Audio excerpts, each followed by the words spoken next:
Welcome back to the Coming Home to You Sparkcast, the sanctuary for soul-led women, healers, mamas, visionaries, and leaders ready to rise in their full light. We're where we explore what it means to remember who we are beyond the roles, the noise, and the expectations. Here, we believe that coming home to you is not a destination, it's a devotion. It's about progress, not perfection. Each episode is a step on this journey, a chance to reconnect with our true selves and embrace the unique path that unfolds before us. Before we dive in, let's anchor together with our sacred ritual, the one breath, one heart. So wherever you are, pause. Place one hand in your heart and the other in your belly, your womb center. Soften your shoulders and breathe in through your nose for a count of 4. Bring that breath up to your crown center and hold it here for 4 counts. Exhale through pursed lips for 6 counts, releasing all that is weighing you down and no longer serving you. Let that breath move you. Let the breath remember you. Let the breath return you home. Now picture a golden, swirling light in front of you, gentle, radiant, calm. Breathe that in slowly through your heart center and hold it there for 4 counts, letting it settle in your chest. Feel yourself safer, grounded, loved. Now bring to mind one thing that you're grateful for. Let it bloom in your heart. Smile and exhale slowly for 8 counts. Let your gratitude ripple outward. Take one final deep breath in and stack one more moment of gratitude on top of that. Let it glow. Let it amplify. Let it expand. And smile. Smile with your whole being. And as you exhale, send that golden light out to every sister in this circle here today and to all the beings in the world who need it today. Now together we speak the ancient prayer of remembrance, the Ho'oponopono. I'm sorry. Please forgive me. Thank you. I love you. Breathe gently. Come back to your body. Back to this moment. Back to this sacred space. Feel your roots deepen, your spirit soften, your truth awaken. I want you to set an intention now for how you wish to show up, to receive and be held today.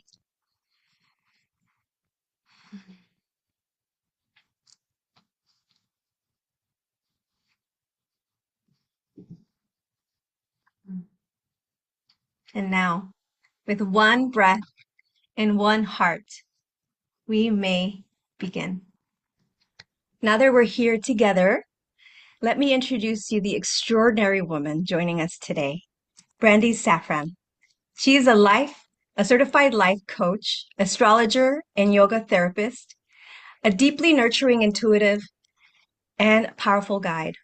She walks beside women on the path of remembrance, helping them tune into the sacred wisdom of their bodies, the language of the stars, and the desires of their hearts. Brandee teaches women to believe in themselves again, to reclaim their radiance through self-listening, movement, breath, and inspired aligned action. She doesn't just chart your story or your stars. She helps you rewrite your entire story. So if you've been feeling disconnected, doubting your next step, or hungry for embodied clarity, this episode will meet you in the swirl and guide you home. So take another breath and let your curiosity lead the way. And get ready to remember who you are. This is Coming Home to You. Let's begin by welcoming our radiant guest, Brandee, to the show. Welcome. Thank you. Thank you for that beautiful introduction and the breath work and the presence of arriving. So grateful to have you here. So we're going to get right to it. And the beginning is always the deep-rooted start, grounding ourselves in our truth and identity. So Brandee, you hold a beautiful blend of modalities, yoga therapy, astrology, and coaching. Can you share what first led you on your own healing journey and how these tools became part of your soul's mission? Yeah, I would love to. So my journey came out of like so many women through illness, through disconnection. I have Crohn's disease. So if people don't know what that is, it's an autoimmune condition, a disease, and I've had it since I'm 14. And I spent 2 years in the hospital between the age of 14 and 16. And when I came out of the hospital, the doctor said, "You cannot handle stress. You just can't handle stress. Your system is so frail." And that is when I discovered yoga and meditation. So it's been a lifelong journey of coming home to myself. And the tool then that worked for me and is still really a guiding light is coming home to my body and allowing myself to slow down my thinking mind, not believing every thought that comes into my mind. Because I don't know about you, but I have a super, super active mind. And for all of our listeners, like, how much time are you spending in your head rather than your heart? So it's that coming home to my body, to listening, and to the heart opening of every day.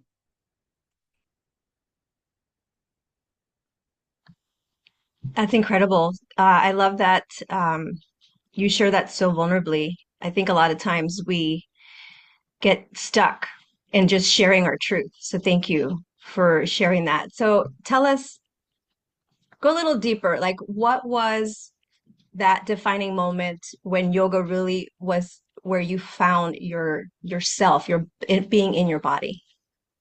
So interesting. Was it in my body? My first initial experience was an introduction to meditation when I was 16. And when I meditated, I was like, oh, hold on. My mind doesn't control me. I am not only a mind. And learning to witness and watch my mind was medicine for me, was healing for me. And that quiet time to settle and ground and regulate my nervous system was gold. And really back then, so we're talking about the beginning of the 80s, it was not popular, meditation and yoga. And people really thought I was in a cult.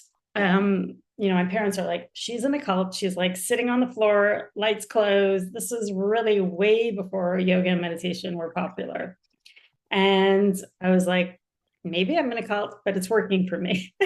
It's helping. This is definitely before the whole big explosion of yoga and meditation. And within my body, at the beginning, it wasn't even within my body. I left my body. I think I came into this life as a very experienced meditator. I remembered it was a recalling of my soul when I meditated. It was a coming home, just like this is called coming home. It was a coming home to me. And there's been times in my life where it's been like the be all, the end all meditation, but it never leaves me. It is a daily practice.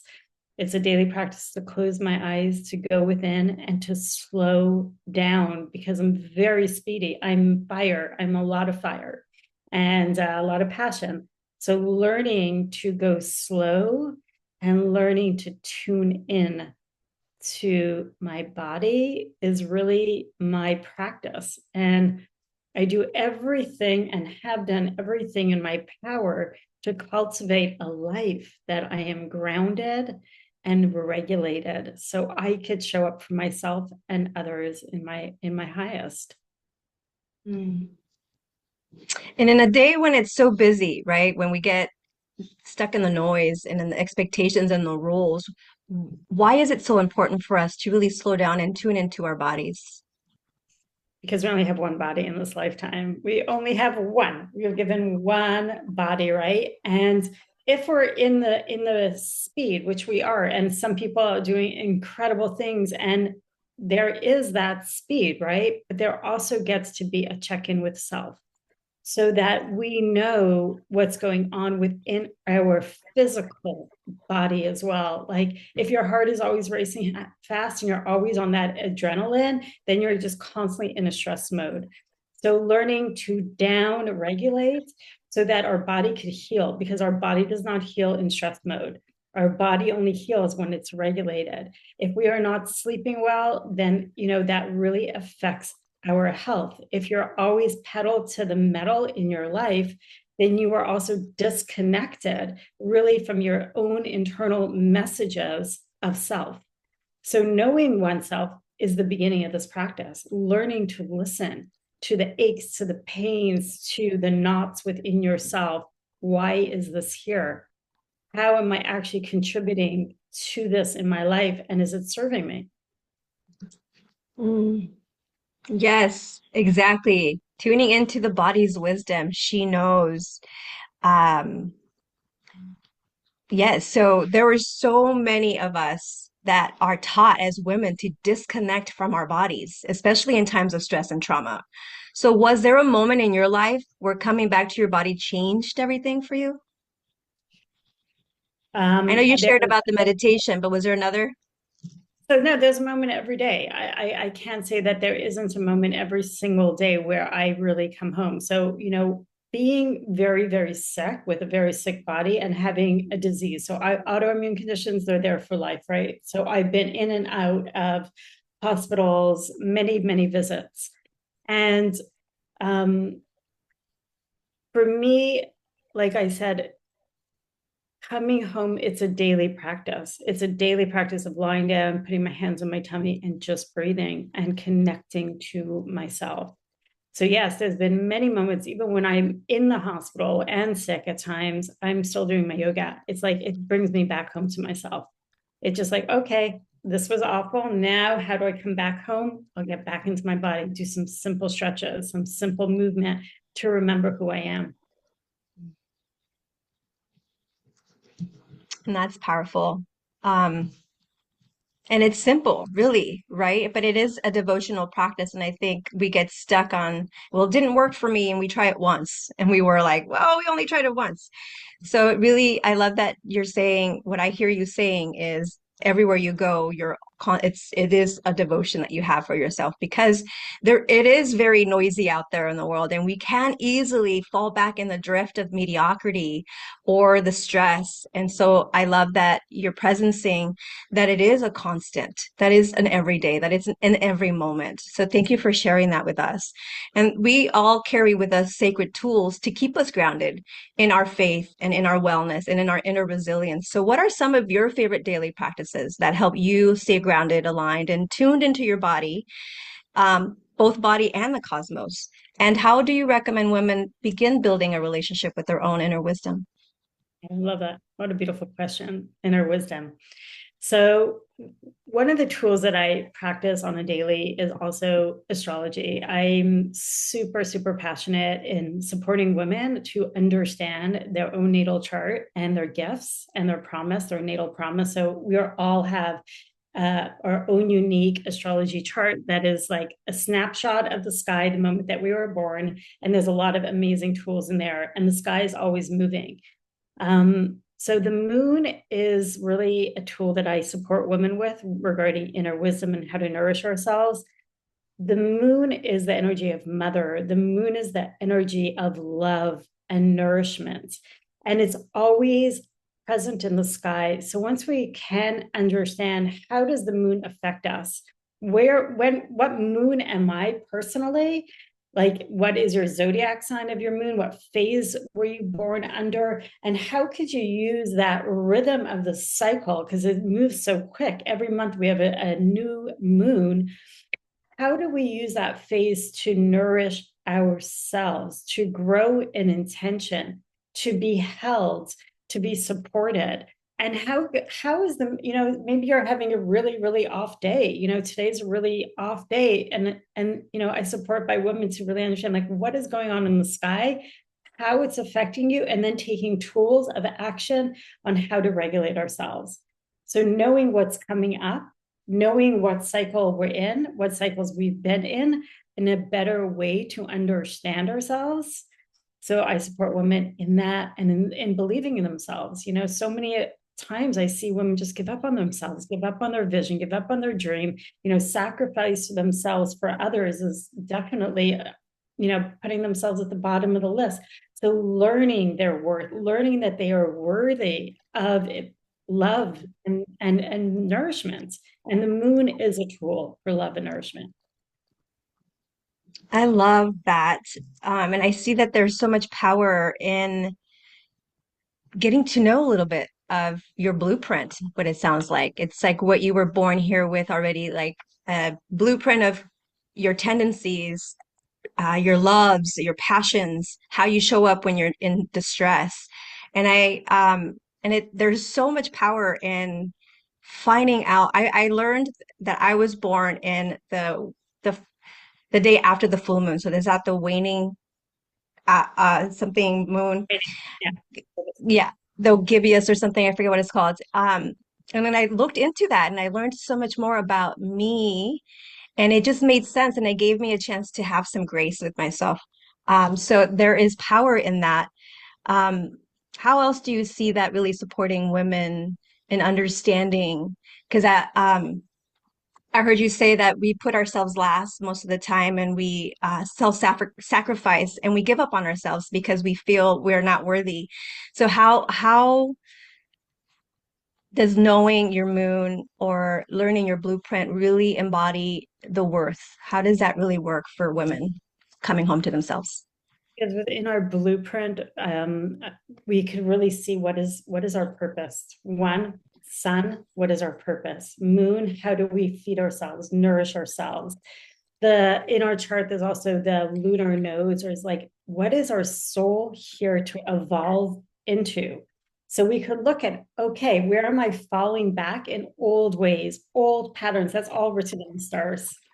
And then sometimes that'll be triggered. Your old patterns are going to actually be triggered by certain events, cosmic events, life events. Okay, how do we come back into actually who we are and what matters to us? Really understanding our why, and also understanding our personal impact, right? Like I love how at the beginning you said like all mamas are welcome. Like I'm a mom of three, and they're older. And this morning I left my daughter.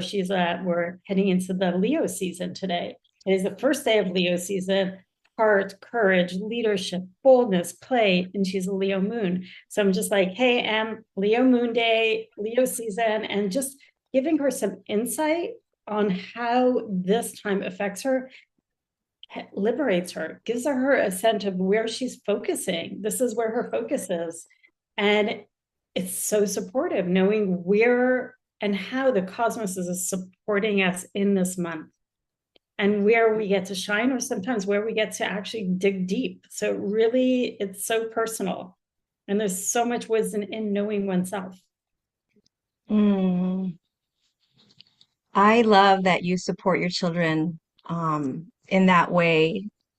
I have a soft spot for kids, because there's so many who, I mean, there are kids who are living in high stress environments already at like early ages. And so supporting them and understanding who they are amidst the noise, and that it's not them, and how they can navigate that is so powerful. I see so much beauty in that. So thank you for the work that you do, first off. I think that's beautiful. And bringing it and bridging it with your children is so important, which brings me to community. It's so important to also know that we belong and we're included in things. And a lot of times we crave it, and sometimes we're surrounded in the community that is holding us in our smallness and in our old patterns. And so when you start to awaken to the truth of who you are, there's a lot of things that shake. They get shaken up and stirred in your life. And a lot of times we can, without knowing the truth of who we are, and that is a part of it, we often are like, oh, I'm doing something wrong. Okay, wait, let me go back. Let me go back, because I'm who I am now is not okay for people. So did you find that that was the case for you in a way, or was that, were you always just, because you started so young, were you always just very conscious about that and you were able to bridge the communication with people who were still stuck in patterns or seeing you in your old way. So is your question regarding about the importance of community? Was that the question? Mhm. Importance of community and also staying true to who you are when you want to belong. Um, I believe in sisterhood. I believe in community. It's my favorite place to be in is with like-minded women. It's definitely my jam. And I've always had many, many, many like just girlfriends from a very young age, like sister friends, sister close girlfriends. Community, I really landed in community for the first time when I got sober, and that was 10 years ago. So that was my first experience of being 100% held in a community space and where people just had my best interest at heart. So that was really one of the beginning places of community. Yes, I've always had yoga community, but that was when I was really vulnerable. And I was like, oh, I'm just going to show up in my most, weakest, most vulnerable place. And I've been, building and working as a community leader for a long time. Um, I have I don't know. I believe that when we sit in circle with other women, there's magic that is already created. There's that place of being seen and accepted and witnessed and held in love. So it really depends, sometimes we need to be held and just met where we're at. And sometimes it depends where we're at, right? Like everyone meeting them where they're at, because we're all at different places in our life. But I think the witnessing and being seen is vital to our well-being and our progress in life. Mm. Yes, because I know that you often talk about the importance of intuitive living and healing in community. So, how has that belonging to yourself and to sisterhood, or even to something greater, shaped your own transformation? So, regarding being held, I'm going back to the same example of when I was really weak and I was like, wow, I get to be held. Just knowing that I had phone numbers to call if I needed support and people would get me and they would just hold space for me. And there was no judgment. And that it was just showing up and being held was the medicine that I needed at that time. Showing up also in a common theme. If we're on retreat, I lead retreats internationally, and just everyone's there for their own growth, and everybody has a voice, and everybody gets to play as they choose to play. And just going through transformational experiences together, those memories last a lifetime in our hearts, and they are heart medicine. Joy, fun, laughter, play, adventure, all of it. There's magic when women gather. I second that. It is something magical about being held and seen and fully loved in all of the magic, in all the truth of who you are. And what I heard you say too was when you go through a transformational uh, leadership program, there are bonds and connections because you really, for me, because I think we went through the same leadership program, maybe I think, and they're all kind of similar, but being able to kind of really say the truth of who you are, share your dirty little, secrets or the parts of you, the shadow side of you that I held in shame for so long was so liberating. And that was really the beginning of finding myself through the mess, through the noise, because I had people who held me in my light, who were loving interruptions, who could tell me the truth of me, but they say it in a way that is lovingly like beautiful. And I get to see, oh wow, that was maybe not the light that I want to show up in. And so I think there's so much power in that. And I love what you said too about just knowing that you have phone numbers to call and that you'll be held. There's something beautiful there. And um, what would you say to the women who feel that they don't have people? Like, what would your first advice be to them who are feeling alone? Yeah, I mean, sometimes I feel alone. I live out in the woods with my partner, and I'm like, I really moved away from society or the society that I knew. And so, I started my own community and it took a while just to build a little bit of sisterhood. So, to be patient, to persevere if this is something that's important to you, to get out of your comfort zone and go to a group, go to a class, go check out your interests, put yourself out there if you're feeling alone. I really, online communities are great as well. So there's virtual communities all over, seek what you're interested in. And then once you're in a community, let's say you're in a virtual community and there's someone that resonates with you, ask for their number, have a call with them, start connecting. Maybe it could be a regular call. So just noticing, you know, there's loneliness. And then there's sometimes like, there are times in our life where we do go a little bit more internal. And even in astrology, there I could show people if this is one of those periods where it's a really internalized experience. And so sometimes the loneliness is the medicine because we're Mm. looking for something within our hearts to fill. And what is that for each individual is different, so we're always shifting and growing and changing.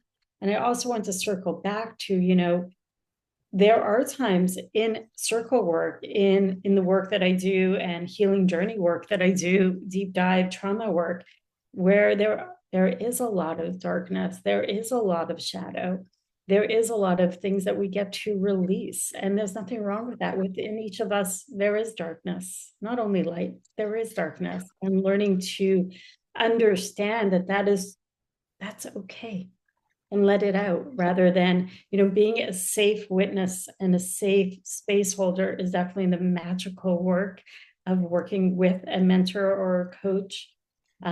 Just to let yourself be seen, and there's nothing wrong with the dark. There's nothing wrong with that. It's all okay. There's nothing wrong with you. Oh my God. Sometimes the loneliness is the medicine. That was such a beautiful soundbite, and it brought chills to my body. And I loved also knowing when you know your chart and you know your period, we all go through seasons. And so sometimes when we're feeling alone or lonely, maybe it's your body's wisdom, right? That goes back to listening to your body of saying it's time to go inward, to reflect, to just, go in and sit with ruminate with what is working and what's not, and where you are and where you want to go is what I heard. And there's Yeah. power there. And also, when else were you lonely, right? Because it could be an inner child that's coming up with this memory of feeling lonely or abandoned. And then how could you, as an adult, take care of that inner child? How could you love and nourish from a different perspective than you didn't have the tools when you were younger? So there's always a reason for our feelings and to get curious with ourselves. There's always a reason for our healing. Is that what you said? I don't remember what I said I get, now. yeah, I'm Always, sorry, I was just taking a yeah, note. always listen for what we're feeling, right? Our feelings are valid, and what's coming up for us to be in curiosity and compassion and care with ourselves, instead of beating ourselves up for feeling lonely or not being able to tolerate the loneliness. So I'd like, yes, to build community, to seek community, and also to learn and understand how to be with oneself. And what is it within yourself? What are the tools to support yourself at times of loneliness? What do you need? What does maybe the little girl within you need? The little boy within you need? What tools could you give? What love could you give to that younger self that you didn't know when you were younger that you were craving this? And so sometimes an old memory comes out, an uncomfortable feeling, and it's actually old. It's not new, but it's coming out to be healed. Mm. Yes, asking your inner child. I feel that is where a lot of gold nuggets reside. Because I have 12 and a 13-year-old now, and there was a time when they were like 8 to 11 where I saw them shift from being free to having the social, like, awkwardness and like, not being wanting to be judged by others for showing up a certain way, having embarrassing moments now. And I was just like, oh no, it happened. I was really hoping that my kids would just survive that.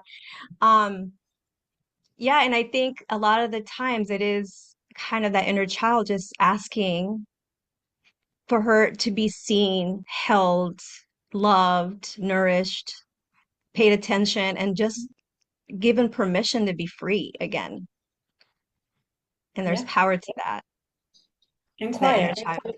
It's work, right? It's being quiet, not to disconnect. This is deep, deep soul connection work, right? So we are so easy to distract ourselves in this world. Let me just doom scroll. Let me just reach out. Let me skip this phase, which is uncomfortable.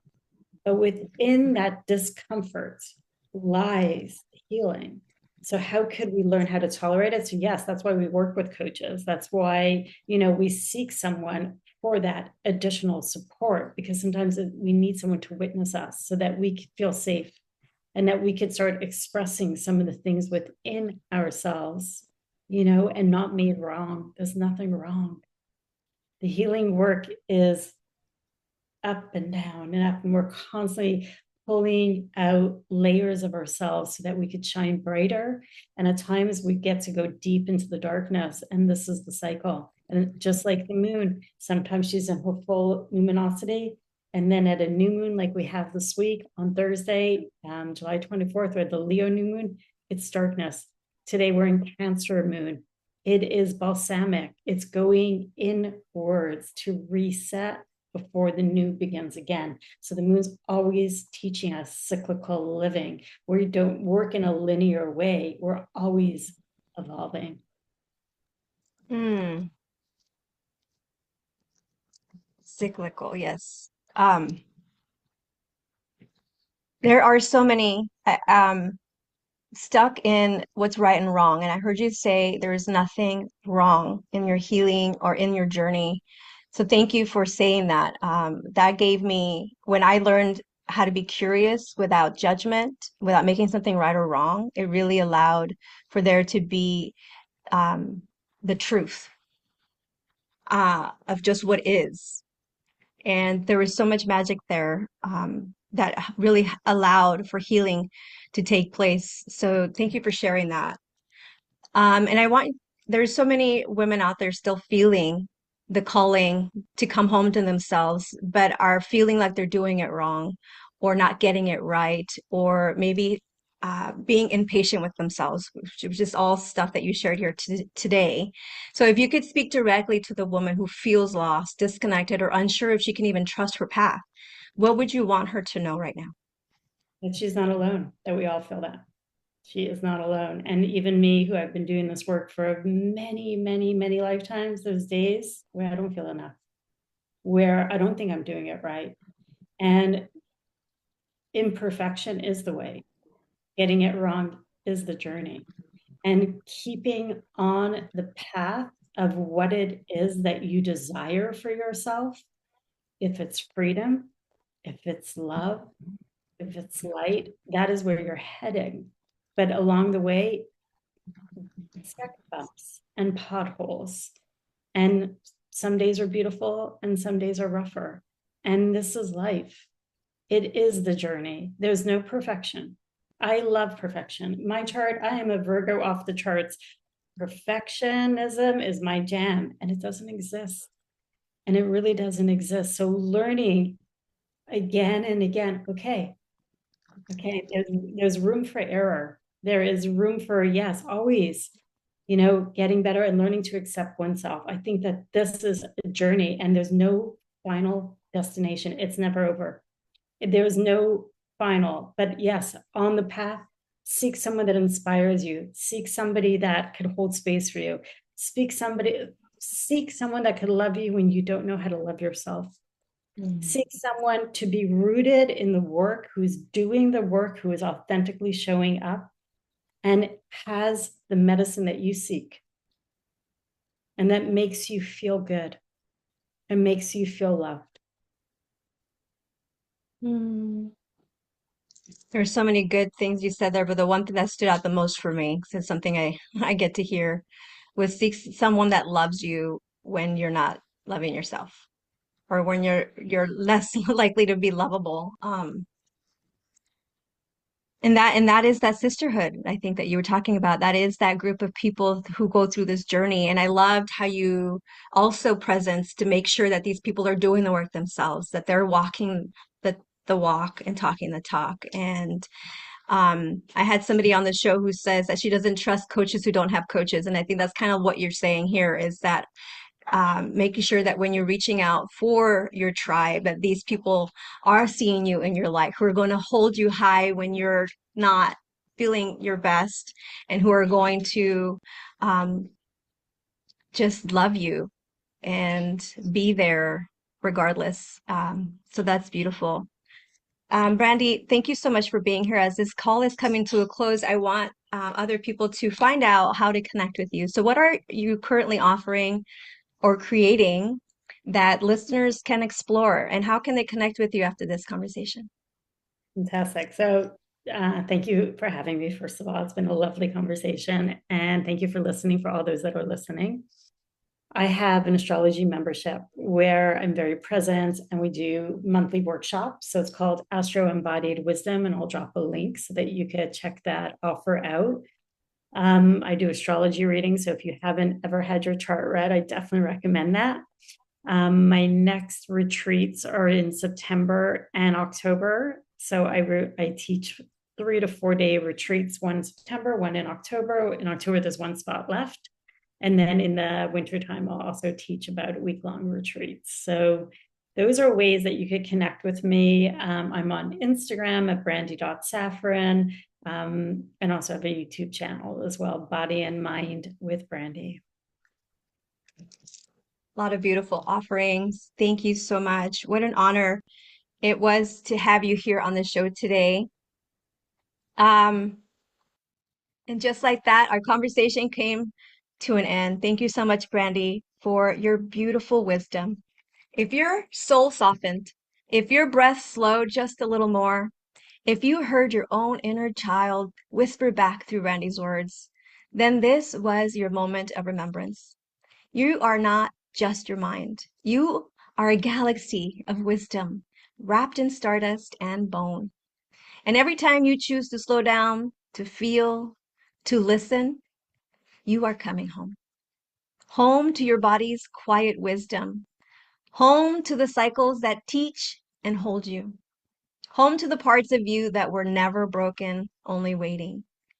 This path of healing isn't linear. Some days are tender, some are triumphant, but every one of them is sacred. Let this be your gentle invitation to keep choosing you, to seek the sisterhood that sees you, to nourish your inner child, to walk your path imperfect, radiant, yours. And if you're feeling lonely, remember, sometimes the loneliness is the medicine.